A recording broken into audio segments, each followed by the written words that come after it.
පන්සලේ ඇවිල්ලා බාට හොරකම් කළොත් බාට හොරකම් කිරීමේ මධ්‍යස්ථානයේ පන්සල කොහොම කර්මයක් ඒද?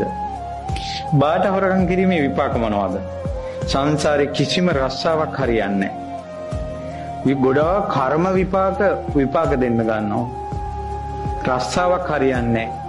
Tamande ජීවත් වෙන්න ක්‍රමයක් ලැබුණත් එක තැනක නෙවෙයි. ගොඩාක් ඇවිදින්න සිද්ධ වෙනවා. පාවහන් සොරකම් කිරීමේ විපාක. ඔය රස්සාවල් හරියන්නේ නැති.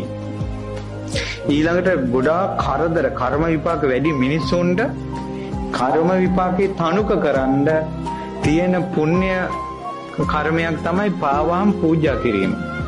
පාවහන් පූජා කළාට පස්සේ කර්ම විපාක තනුක වෙනවා.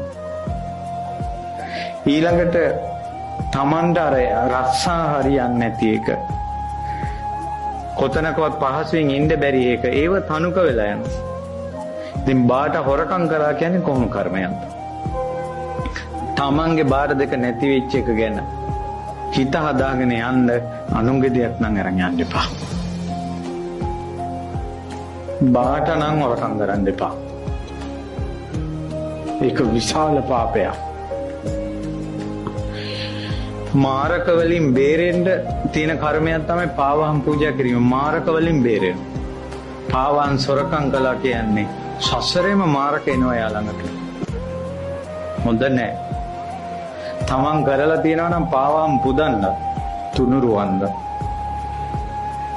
කවදාවත් කරන්න එපා.